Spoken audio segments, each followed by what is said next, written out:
Walters is a great place to watch all of the NFL Week 1 action. Walters always prioritizes sound and prime central TV showing for the Commanders game. This Sunday afternoon, Washington and Jaden Daniels visit the Tampa Bay Bucks at 4:25. We're driven by the search for better. But when it comes to hiring, the best way to search for a candidate isn't to search at all. Don't search, match with Indeed.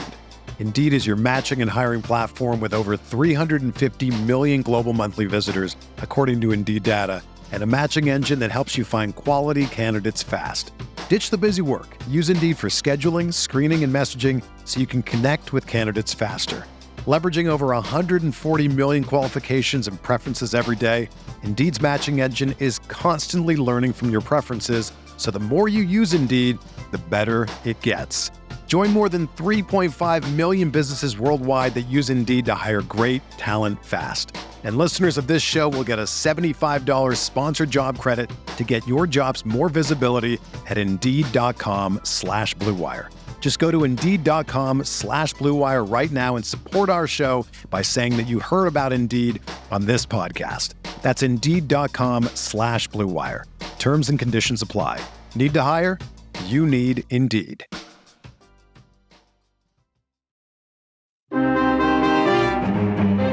Playing in his 10th big league game, 2 doubles, 2 homers, 3 runs batted in. After 49 games at Rochester, 51 at Harrisburg. Swings and drives one to deep left center field. Going back is Reynolds out of the warning track at the wall. He leaps and he can't get it. It is gone. Goodbye. Bang. Zoom goes Dylan Cruz. Here's the wind in the pitch. Swinging a high pop-up, shallow right. Garcia out shading his eyes. In comes Dylan Cruz, who calls, and Cruz makes the play for out number 3. And for the second straight inning, it's a 1-2-3 inning for DJ Herz. Pitch, swinging a ground ball to short. Abrams has it to second, 1. Garcia to first. It's a double play. And just like that, a Curly W's in the books. The Nationals take game 1 of the split day-night doubleheader as Finnegan pitches himself into trouble and then throws one pitch to get him out of trouble. Hello and welcome to a doubleheader edition of the Nats Chat podcast. I'm Tim Shovers, joined from PNC Park in Pittsburgh, alongside Mark Zuckerman from MASNsports.com. I'm filling in for Al Galdi, who is getting a well-earned day off, and in veteran fashion, it turns out to be for a recap of a day-night twin bill. The Nationals took both of those games in the Steel City, each of them resulting in a Kyle Finnegan save. The Nats are now 64-78 this season. They need to go 8-12 in their final 20 games to exceed last year's win total of 71. This edition of the Nats Chat podcast is brought to you by Capo's Deli. Check out their location inside Nationals Park, section 136 near the Nationals bullpen. We will start with the Game 1 victory in a second, but first, Mark, Saturday was a good day for Nats fans, but Friday was a good day for those in the Nats media with the rain out. Because of the rain, you were then able to watch your Northwestern Wildcats host Duke on what normally is a field used for intramural athletics.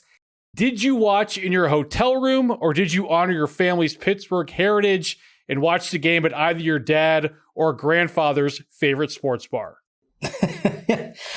Well, I don't know if any of those places exist anymore, Tim. And given the fact that the game didn't end till almost 1 a.m., that unfortunately was a hotel watch for me, and not an enjoyable watch for me, given the way they lost in double overtime. Not as good of a weekend for my Wildcats as it was for your Badgers, although I guess Al had a rough one too with the Terps. But I just want to mention this. How did we get Al, number one, to take a day off for the first time all year? Okay, he was going for the Iron Man streak, and he finally took one off. And then how did he know to take off this one, the day-night doubleheader that had craziness across the board?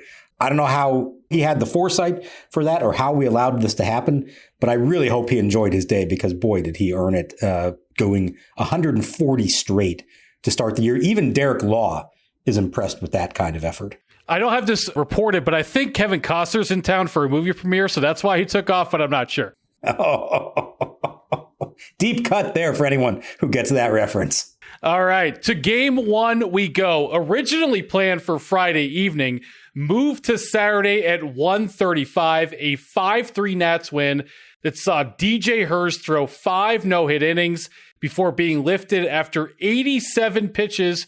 He had issued 3 walks. Mark, what did you think of the Davey Martinez decision to remove Herz after 87 pitches? I really didn't have a problem with it. I fully expected that to be the case. And DJ himself said that he completely understood it and had no problem with it. He even said, I agree with it. And, here's the thing we have to remember. No-hitters are great, of course. And someday there will be a time and a place to chase history like that. Not at this stage of his career, or really most of their young pitchers where they are in their career. You have seen how they have managed these guys, especially in the second half of the year. They might get to 90 pitches. They're not even getting to 100 pitches. The whole point of this right now is to get them through September healthy, to build up their innings to a point that they are comfortable and ready to expand on that next year. As Herz pointed out, he went 110 total innings last year in the minor leagues, and he topped that number in this game with this one. So here's the thing. If he was through the 7th and you thought, okay, there's a chance for him to actually finish this out, okay, maybe I push that beyond where I normally do and say, you may never get this opportunity again. But he's only through the 5th inning. So if you're going to extend him more, he's only going one more inning. There's no way he's going the distance this one. There's no way he's going to come even close to threatening it. So why send him back out for the 6th if you know you're going to pull him anyways after that? I think this is a case where you pay no attention to what the hit column says. You judge him based on how he looks and how you've been mapping this out for him throughout the second half of the season. I hope there is a day down the road when the reins are off and they can let a guy like DJ Herz continue to go after something like this. But it's not the time for that right now. As much as that is probably tough for fans to accept, I think the players themselves understand what's really going on here and where the priorities truly are right now.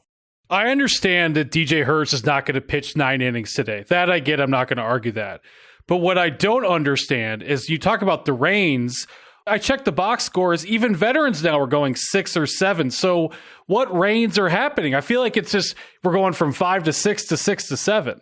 No, you're right. And there are very few who are allowed to go really deep into a game. There's a handful of them who still do it. I mean, we saw Dylan Cease do it, obviously, in his no-hitter against the Nats, but there aren't many of them who get the opportunity. So it is sort of a changing game in general like that. We do know that not that long ago, the Nationals had pitchers who they would let go like that. If it was Patrick Corbin, I know it's hard to believe that could be the case, but if it was Patrick Corbin, he gets to keep going. He's at a stage in his career where they're comfortable doing that with him. But for a young guy, they are so protective of them. And I just don't think they would. I don't think Davey could live with himself if he let him go further. And then if anything went wrong, whether on this game or the next game, the rest of the season that hurt him, the goal here is to make sure that this is a guy who can give you, 140, 150 innings next year. It's not about how many he can give you on September 7th of 2024. Well, either way, a great outing for DJ Herz, and that Jeimer Candelario trade from last year looking better and better for Mike Rizzo. A great draft pick by Mike Rizzo, though, an obvious one. Dylan Cruz, a whale of a game at the plate, a homer, a double, a walk, 2 runs scored, 2 runs driven in, and 2 bags swiped. Mark, in addition to the performance, and want to hear your thoughts on his game this afternoon, I think he just looks the part, right? Like Dylan Cruz, he doesn't seem like a rookie. He seems like he's a big leaguer, and it seems like it's going to be a cornerstone for years to come for Washington. Yeah, it's funny because I'm forgetting, I have to remind myself that he's only played 12 games now in the big leagues. It's not like he has been, up here even as long as James Wood. I mean, there's a very limited amount of time. He spent 2 weeks in the big leagues, but he has, for the most part, met every challenge so far. He had a couple of games where there were some lesser at-bats and maybe at times didn't look, like a seasoned pro out there. But for the most part, he's been everything you could ask for at this point. One of only a few guys on this team who is consistently hitting the ball hard in the air to the pull side, which is very nice to see. It's probably him and Andres Chaparro right now are the two that stand out in that regard. I mean, hit it out to the deepest part of this park in deep left center field. So that was great. And then had more to do on top of that. with the double that was scorched, maybe even hit even better than the home run. Running the bases well, we've seen. The defense has been pretty good. He's got a strong arm in the outfield. We got to see him play center field in the nightcap for the first time, and he covered a lot of ground out there. I think, like we've talked about all along since they drafted him, he may not wow you as much, but he's just going to be good at everything on a daily basis. Very polished, very advanced for his age, coming out of such a big-time program at LSU. We interviewed Paul Skeens the other day and asked about him, even though they're not facing each other in this series. And Skeens said the same things. You could just tell the moment that he saw him. This guy knows how to play baseball. You don't have to explain anything to him. He knows every part of the game. And I think we're seeing that already at the big league level.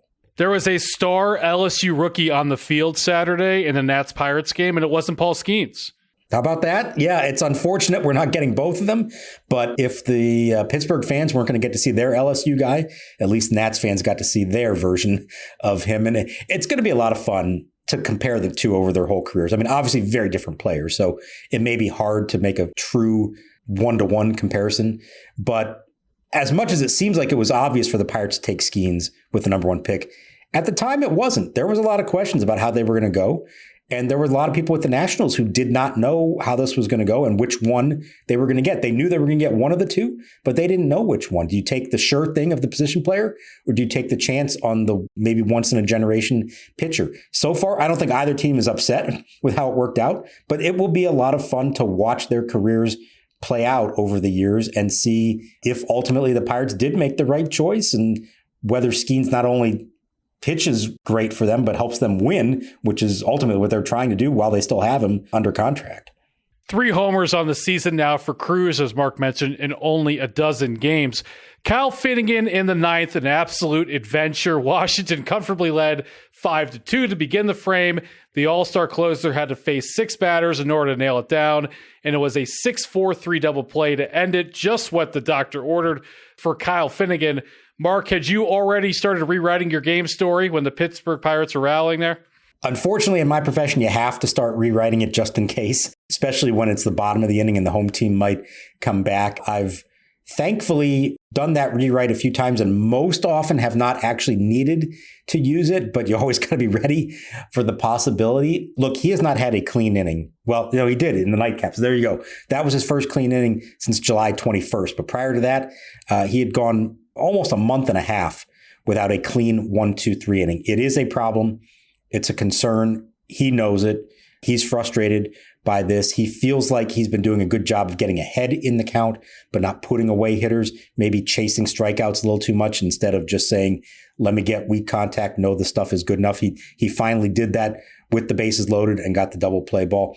The one thing I'll say about this one compared to some of the previous ones, it was a lot of soft contact. I think there was only one hard hit ball off him. So I think there was a little bit of a feeling of this isn't completely falling apart on him. I think he kept his wits about him and felt like if he kept making his pitches, he was going to be all right in the end, because some of those previous ones, he was hit really hard, as we've discussed here. In this one, for the most part, it was softer contact and a walk of Tellez. He was kind of admitting he pitched around him, feeling he had a better matchup with De La Cruz, and certainly came through with that. But it was nice to see him, as we'll get to the nightcap, to see him come right back 5 hours later and finally have that clean inning that he and the team have been looking for so long.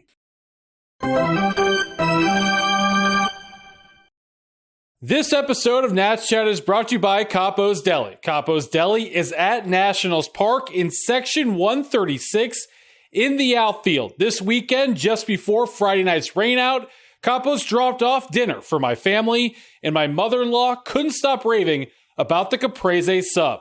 Capo's has locations all over the DMV, in Alexandria, Tyson's Corner, Potomac, Shaw, Western Market, and of course, Nationals Park. Join us at Walters on Friday, October 4th for our end-of-season podcast party. The evening is scheduled from 6:30 to 8:30 p.m. Are you looking for tickets to an upcoming event? That's why you should download the Game Time app. Create an account and use code NATSCHAT for $20 off your first purchase. You get cheaper tickets, and it helps the podcast a bit. Sounds like a smooth 6-4-3 double play. Again, create an account and redeem the code NATSCHAT for $20 off. Terms apply. Download Game Time today. Last minute tickets, lowest price, guaranteed. And the pitch, swinging a ground ball in hard to Abrams. They have the runner hung up now. He runs right at him. Now flipping it to Garcia, and safe is the call at second. Abrams held the ball and then tried to run him back to second. And the throw to Garcia and the tag saying too late, and De La Cruz is very slow to get up. Oh my goodness. I mean, he was dead to rights. And the Pirates fans coming to their feet here.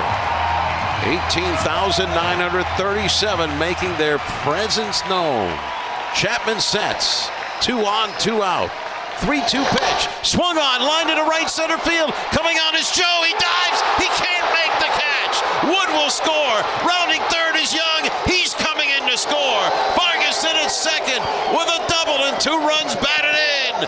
And the Nationals are back in front. On to Game 2, a roller coaster, dare I say thrilling 8-6 comeback victory on Saturday night for the Nationals that saw them fall behind in the 8th inning. A lot of places we could start, but we're going to start there in that bottom of the 8th. And it was another negative in the ledger for CJ Abrams. Jacob Barnes, he made a mess of the tie game that he inherited, but Abrams totally botched a simple rundown. And seconds later, Pittsburgh took the lead. Mark, what happened there? Reset for us the whole situation, and what were the post-game commentary on it? So before we say that, I do want to give credit for a perfect relay earlier in the game from James Wood to CJ Abrams to Drew Millis at the plate. One of the best executed plays like that I've seen from this team in a long time. It was one where all 3 guys had to do it perfectly, and they did. So I want to give Abrams credit for that because that was an important moment early in the game, an important display of him, of how he can be really good in the field. Now you flash forward to the 8th inning, and he did exactly the wrong way of what you're looking for at a critical moment in the game. He did do one thing right on it, which was he fields the ball and he immediately looks like he's going to throw it to third. But the runner sees that and freezes and thinks, well, if he throws to third, I can just go back to second. So I give Abrams credit. He did the right thing in not making the throw initially, running at De La Cruz and forcing him to go back to second. The mistake was the second he saw him go back to second, make the throw. You're going to get him at that point. He's not going to continue the rundown. And instead, he thought he had the tag. He didn't, and then tried to make the throw, and it was too late. So there was good thought process to the start of the play. He just didn't have the right thought at the final moment when he needed to do it. So had they lost the game, we'd be talking about it a lot more. I think from talking to Davey Martinez afterwards, the feeling was like Abrams understands what he did wrong in that moment, and that it wasn't a complete mistake because of the way he started the play properly, doing it the right way. He just didn't finish it properly. So I think he gets it and understands that. And, time will tell the next time it comes up if it becomes an issue for him again or not. Pirates are now up 6-4 in the 9th. The Nats are 3 outs away from a split. And tell me the last time you heard this sentence. The Nationals batted around. I repeat, at least 9 players wearing a Washington uniform went to the plate in the same inning. Mark, James Wood had RBI single. Ildemaro Vargas was the real hero with the 2-out go-ahead 2-run single. Keibert Ruiz added an insurance RBI double. But we got to start here, despite all that excitement. Keibert Ruiz stole third base. Shocking. It stole third base easily. And I was like, what is happening? They did so many things well in this rally. And oh, by the way, they did it against Aroldis Chapman. And I know this isn't the best version of Chapman from, a decade ago or even 6-7 years ago. It's still Aroldis Chapman, and he's got a presence on the mound, and he's throwing heat at you. And they had 2 outs.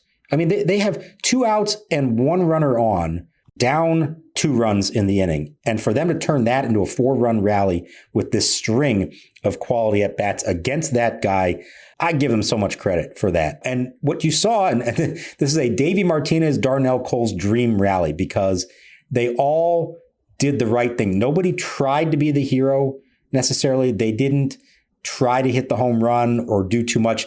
They all just kind of made sure they got the bat on the ball, used the middle of the field for the most part. You saw Wood go the opposite way on his hit. You saw Chaparro do the same. This is a guy who doesn't hit a lot to the opposite field, and he did in this case twice in this game. He actually hit to the opposite field. And then you saw Vargas. This is wild. At like 11 a.m., he's in the clubhouse at PNC Park already in full uniform. Nobody else is close to being that ready to play the game. We were still 2 hours from first pitch, more than 2 hours from first pitch. Other guys are teasing him about it. The irony, he wasn't even in the lineup. Didn't even play in game one. Ends up changing that uniform because they put on the navy blue jerseys for the nightcap. Puts that one on, ready to go. Sits around the entire night. He finally, at 9:40 p.m., gets his first action of the day. And oh, by the way, it's 2 outs in the ninth against Aroldis Chapman. We need you to get up there and keep this game going. And he put together a really good at-bat. He got ahead of the count 3-1. He took a strike to get it to 3-2. And then, like those other guys, he just did what he needed to do. Got the bat on the ball, hit a soft liner, sinking liner to right field. Now, Connor Joe had a shot at it, and it looked like for a moment we're going to be talking about a diving catch to end the game. Instead, it didn't come up with it. He went down in a heap, and Vargas ends up on second base with a huge smile on his face. We joke about this guy sometimes. We feel like he's not the most important player on the team, obviously. He probably doesn't have a long-term future with them. But they love him in that clubhouse. He brings energy. He plays the game hard. He does a lot of things well when they need it from him. He is a leader, one of the few veterans that's left anymore. And so when he comes through in a big spot like that for them to cap off a long day like that, it means a lot to those guys in the clubhouse to see him do that, because it rewards somebody for persevering and working hard and somehow maintaining that kind of energy for an entire day and night when it would have been very easy to pack it in and say, hey, we already won the first game. It's the end of a season. Like, let's just play the string out in this one. No, he and all of them came through in that inning, and that really was impressive stuff to watch. For Vargas, to me, he is the nicest player to the media in the clubhouse that I've noticed. You're there a lot more than me. You have the vote. I don't. But I would vote for him for the Good Guy Award. Are you comfortable sharing where you're at in early September with that? A lot of our listeners actually care about that kind of stuff. I honestly haven't really given it that much thought yet. Would probably come up here in a couple of weeks when we have to do it. He would be on my short list for sure. Another guy who we may be talking about here later on, Derek Law, is somebody I would also consider for that for a variety of reasons. But what's great about Vargas is there's just always a smile on his face. It doesn't matter if it's a day game after a night game, if they're on a losing streak, on a winning streak. He has energy and enthusiasm every day. He loves the game of baseball. This is a guy who bounced around a lot before coming to Washington, including the Pirates, one of the teams that he played for, and really didn't have much success anywhere that he had been. And he's now been here for parts of 3 seasons and really ingrained himself in that clubhouse and made himself an important player on this team. And you know, throughout this rebuild period, we're starting to see some of the guys who have filled those stopgap roles be dropped, be sent down, be traded, whatever it might be. And you think, how many of them are actually going to be here when the team is ready to win? He could be back next year. He's still under club control for another season. We'll see how they decide to proceed with that. On like a personal level, it would be cool to see that, see him rewarded for everything he's put up with and persevered through in his career and with this team, to actually be around maybe someday when they are ready to win. You look at the ninth inning and you look at the box score here, and it began with Juan Yepez hitting for Joey Gallo. So the names from this ninth inning for the Nats: Yepez, Millis, Abrams, Wood, Chaparro, Vargas, Young, Ruiz, Tena. Obviously, a lot of young names in there, a lot of new names in there. Any big picture observations to be made from this ninth inning, or they just got to an aging Aroldis Chapman in the ninth inning and we move on to Sunday? Yeah, it may be that, but I do think for the young guys who are going to be around for a while, every time you pull off a win like this, I think it sticks with you. So that when you're in the situation again, you say, okay, I've been here before. You know, if you're James Wood, okay, I faced one of the best lefties that's ever been around, one of the hardest throwing lefties that's ever played in this game. And I delivered a 2-out RBI single off him.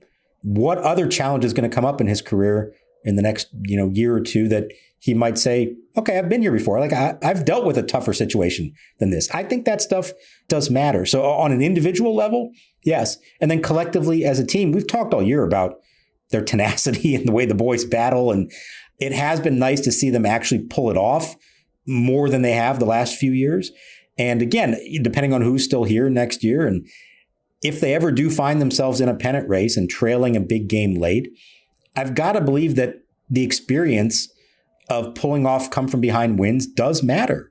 And when they find themselves in that spot, there's a comfort level, a lack of pressure maybe they're feeling on themselves that maybe they don't realize in the moment, but deep down somewhere in their subconscious, they're like, we can do this. I've been here before. I know I can do this. And, we'll see how that all pays off in the long run. But I think it can only help them in the long run, in addition to being a lot of fun to watch in the short term, just on one particular night. Hey, Nats Chat, want to tell you about Mint Mobile's premium wireless package starting at $15 a month when you purchase a 3-month plan. All plans come with high-speed data and unlimited talk and text delivered on the nation's largest 5G network. To get this new customer offer and your new 3-month premium wireless plan for just $15 a month, go to mintmobile.com/natschat. That's mintmobile.com/natschat. Cut your wireless bill to $15 a month at mintmobile.com/natschat. $45 upfront payment required. New customers on first 3-month plan only.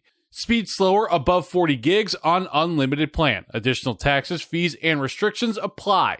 See Mint Mobile for details.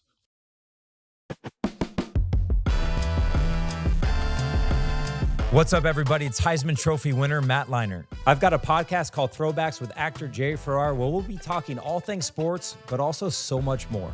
We'll give you the behind-the-scenes stories from my days as the quarterback on an iconic college football team to Jerry's days as a star on an iconic TV series. So subscribe to Throwbacks wherever you download your podcasts and follow us on all social media at Throwback Show. For those interested in learning a new language, whether it be Spanish, French, or something else, check out Babbel. Babbel's 10-minute lessons are quick and handcrafted by over 200 language experts, ready to get you talking about your new language in just 3 weeks, because talking is the key to really knowing any language. Designed by real people for having real conversations, Babbel gets you talking. With over 16 million subscriptions sold, Babbel's 14 award-winning language courses are backed by a 20-day money-back guarantee, so no pressure. Here's a special limited-time deal for our listeners right now. Get up to 60% off your Babbel subscription, but only for Nats Chat listeners at babbel.com/natschat. Get up to 60% off babbel.com/natschat. Spelled BABBEL.com/natschat. Rules and restrictions may apply. Parker kicks and delivers. Swinging a line drive to right. Gallo coming in. He'll have to play it on a hop. 1 run is scored. Throw coming to the plate. They may get him. The tag by Millis. Not in time. Diving by him and eluding the tag is O'Neal Cruz. And into second is Jared Triolo. And the Pirates score twice here with 2 out on a clutch hit. The Nats rallied twice in this 8-6 victory. The reason they had to do so the first time is because Mitchell Parker allowed 2 runs in the bottom of the first. He only lasted 3 1/3 inning, gave up 4 runs, 6 hits, struck out 5, threw 78 pitches. But man, that first inning felt like it was a lot more than 2 Pirates runs. It looked like this could be the way it started in his control. It could be 6-7-0 really quickly. What'd you think of Parker tonight, and what's going on with Mitchell? He's been in a little bit of a struggle here for a while. There have been some decent starts along the way, but bigger picture, the last 10 starts or so have not been good for him. He said that his body didn't feel right. And when he says that, he doesn't mean that he was injured. He meant that things weren't in sync, that his mechanics were off, that it just didn't feel right out there. And on the one hand, you can say that's a bad sign. On the other hand, you could say at least he's identifying what it is, and to know that there are potentially things that they can look at in the video and in even the analytics to say, here's what you were doing, here's why this was happening, and maybe try to correct it. But unlike, say, DJ Herz, who has really stepped it up, I think, in the second half of the year, I feel like Mitchell Parker's best days were back in the first half. and he's a little bit limping here to the finish line. He's got at least 3, maybe 4 more starts before it's all over. We'll see how he handles all that. But I know Al and I have talked a lot about, okay, who of these young starters fits in long-term and how you lining them up next year and in the long run. And I feel like right now, Mitchell Parker's probably at the bottom of that list and saying, well, he looks like a number 5 starter right now, as opposed to a middle of the rotation guy that maybe we thought he could be earlier in the year. But there's still time for him to finish strong and may put a little bit different thought in people's mind as he heads into the offseason. Yeah, who would have thought he would have pitched this much in the big leagues when the season began? It kind of feels like maybe best for Mitchell Parker if the season ends relatively soon. It kind of feels like that. Before we get to Finnegan with his second save of the day, another guy that pitched in both games, Derek Law. Still, I can't believe he's back. I thought he was going to be out for the year with surgery just from afar. But give me your thoughts on Law today and overall from someone that's been used. No surprise he's used twice in a doubleheader. So after the first game, I kind of jokingly said to him, so you're going to pitch again tonight? He said, yeah, I think that's the plan. And I didn't know how serious he was. He admitted like he knew he probably was going to pitch again because that's who he is. And he feels like if he's healthy and out there, he is going to make himself available. And he's actually a guy who thinks the more that he pitches, the better he does. And I guess there's some basis for that argument. As you said, that looked like a serious elbow injury. At least you were worried that it might be. And because of overusage potentially. And instead he knew, no, give me about 5 days of rest. Then I'm going to start throwing again. He did that. He threw a simulated game to hitters and I'm good to go. I don't need a rehab assignment. What's he done? He's come right back in like he hasn't missed a beat. He's got 79 innings pitched on the season, most among National League relievers. He's going to threaten to approach some of the Nationals club records for appearances and innings out of the bullpen. And aside from that, first half of the year issue with him with the inherited runners that were such a problem for him, and he's not really being used in that spot as much anymore. He's been really good and effective for them. It's not just that he pitched both ends of the doubleheader, but he pitched really well in both ends of the doubleheader. And by the way, he was one of 4 relievers that pitched both ends of a doubleheader. I don't think I've ever seen that. Maybe 1 or 2.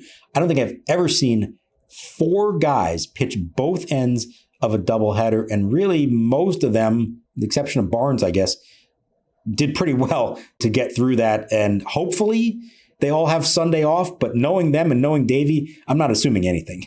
Yeah, I mean, I was going to ask you at first, did you think that Davey was going to bring out Kyle Finnegan again in the 9th? But it's like, who else would have pitched based upon the fact that the bullpen had to be used in the 4th inning? Kyle Finnegan has 36 saves now.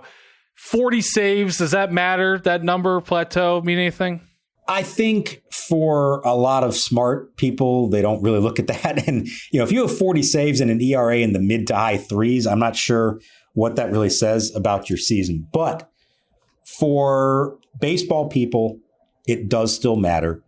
I'm sure for Kyle Finnegan, that would be a nice big number for him. It's not a number that many Nationals have reached. Really not that many pitchers have reached. So I do think it would matter to him. But I think he would also simultaneously say, yeah, it's 40 saves. Yeah, I was an all-star, but I could have been better, especially during this stretch here in August into September. He has not been the same guy. And he's been walking a tightrope here. And a couple times he's fallen off and a couple times he's gotten himself back on it. It was nice to see the 1-2-3 9th in the nightcap at a time when it could have taken that inspiring rally and made it a mess again. He did not do that. So props to him for that. He's got to finish strong. I think he's really got to work this offseason on maintaining a level of consistency over a full season. We know that when he's good, he's really good. But when he gets in these slumps, it's not just one outing here or there. It kind of lingers for a little while. I think he's got to figure out how to avoid that, whether it's more confidence in the third pitch or whatever it is. If he really does want to be the closer on a playoff team, you can't have, everybody's going to have their blown saves. You can't have a bad month and get away with that on a team that's trying to win. And I think that's something he's going to have to figure out this winter. Last note on this game, Dylan Cruz got the start in center field. Jacob Young had the quote-unquote day off, but of course he was later inserted to the game. So yet again, Jacob Young doesn't get a day off. Is it more complicated than the fact that when Jacob Young's off, Dylan Cruz is the backup center fielder, or should we pay attention to when Cruz gets put in center field? I mean, I think the way it's set up now, Jacob Young is their center fielder, and I think he will be going into next season, barring something unexpected happening. It's nice to know that Cruz can play it. And like I said, he looked good out there, covered a lot of ground. I think they're perfectly comfortable if anything happened to Young, that they would put Cruz in center field as their primary alternate there. But I think at the moment they want him to get comfortable in right field, and they feel like they have something in Jacob Young. He is going to have a strong case for a Gold Glove award. He has hit a whole lot better here in the last month, as we've talked about on the show. And while it may be unexpected, given who all the other young outfielders are in the system, he's the one who got here first, played well enough to earn it, and I think has pretty close to solidified his spot as their opening day center fielder next year. Dylan Cruz can play center, we know. We think James Wood can play center as well. But right now, Jacob Young's better than anyone else they have, and I think it's going to stay that way. Well, I was going to ask you a bunch of quick-hitting questions here. I had these questions planned all week, but then the doubleheader gods came and gave us two. Not enough time here to get to it. Something tells me there will be off-season content, so we'll get to that stuff later. But just so you know, I had spicy questions about Jackson Rutledge and Riley Adams. Mark, any closing thoughts before we go? I know you've had the longest day at PNC Park. You're in Pittsburgh. NFL's in the air. You know, Sunday had the potential to be a big day here at the ballpark had Paul Skeens pitched on his normal 4 days rest. And there were a lot of people wondering, okay, this is a football town, obviously. The Steelers aren't at home. They don't schedule home games with the Pirates on the same day because the stadiums are so close and they share parking lots. But if you live in this town, you're watching the Steelers on Sunday. So I don't know how many fans would have come if Skeens was pitching. I certainly don't expect a lot of them to come now that he's not pitching in this game. So if I'm the Nationals and I just had this inspiring day-night doubleheader sweep, which is a hard thing to do. I don't care if you're a good team facing a bad team, whatever. It's hard to sweep a doubleheader. They pulled it off. I'm thinking to myself, Pirates look like they're defeated. They're kind of done. They've completely collapsed here in the second half of the year. I know it doesn't mean a whole lot in the bigger picture, but here's a chance to win a series, take 3 of 4. I think they want to come out and play well and do that and head home. And as you said, they're in a good position now to top last year's win total, maybe extend on that a little bit more than that. I know it's easy for all of us to say they're playing out the string. The vast majority of this team is young guys, rookies, who haven't been here for that long. So they're motivated. They want to play well. They want to win games. They don't care what the standings say. They want to start establishing a culture here. And I'll be interested to see how they come out on Sunday, because it would be easy to say, we won a doubleheader, show up late on Sunday and just go through the motions. But I feel like these guys are the types that are going to want to come out here and play hard and try to win another game. I'm with you here. I don't think there's any playing out the string going on, and we saw that in the top of the 9th. Well, Mark, want to thank you for another edition of the podcast as the Nats go for the series win on Sunday afternoon at PNC. Patrick Corbin, who will sign with someone this offseason, you heard me, I'm not kidding when I say that, faces Jared Jones. Again, the magic number is 8. That's how many wins Washington needs to exceed last season's win total. This edition of the Nats Chat podcast is brought to you by Capo's Deli. Check out their location inside Nationals Park, Section 136 in the outfield near the Nationals bullpen. For all of our sake, Al fortunately will be back tomorrow. Happy NFL Week 1 to those who celebrate. 2-2. Swing and a drive deep out to left field. Taylor's back. Way back it goes. It's out of here. Andres Chaparro has tied this thing up with a 2-out, 2-run homer deep to left field. 4-4 in the top of the 7th.